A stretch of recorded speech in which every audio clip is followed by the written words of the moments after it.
Kala ng iba, ang food park ay puro aesthetics lang. Lights dito, music doon, Instagrammable corners everywhere. Pero ang hindi nila alam, a well-planned food park can become one of the strongest income-generating developments. Especially kung tama ang location, parking, tenant mix, at overall design. This is Architect Riza, and I help property owners turn their empty lots into an earning landmark. Marami kasing property owners ang may bakanteng lote. Pero hindi nila alam na pwedeng kumita ang lupa nila manually without building a massive mall or high-rise building. So paano ba nagiging profitable ang food park? Una, multiple income streams. Hindi lang isang tenant ang source of income mo. You can earn from food stall rentals, cafe spaces, beverage kiosks, weekend events, parking fees, pop-up booths, advertising spaces, live music nights, at event bookings. Meaning, diversified ang income mo. Second, mas flexible ang construction compared to large commercial developments.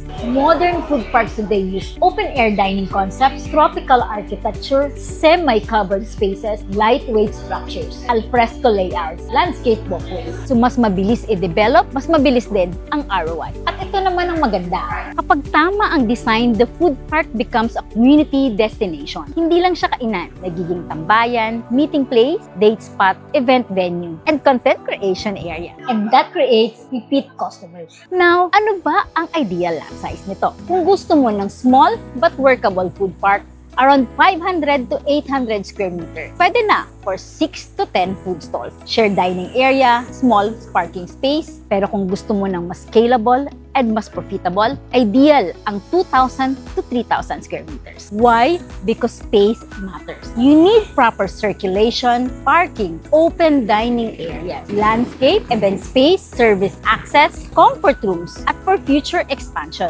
Isa sa pinakamalaking mistake ng ibang food parks, pinupuno nila agad ng stalls ang lote. Walang breathing space, walang parking, mainit, masikip, hindi comfortable. At tandaan mo ito, people stay longer and spend more when the space feels good. That's why good architecture matters. Hindi lang ito basta maglagay ng stalls. It's about creating an experience people want to come back to. Especially now na booming ang outdoor dining, lifestyle destinations, community spaces, travel and food culture, social media-driven spaces. A well-designed food park can become a landmark in your area. So kung may bakanting lote ka, baka hindi mo kailangan ng pinakamahal na development agad. Baka ang kailangan mo lang is the right concept built strategically. Follow us na, baka mawala pa ako sa feed mo. Sayang yung tips ko.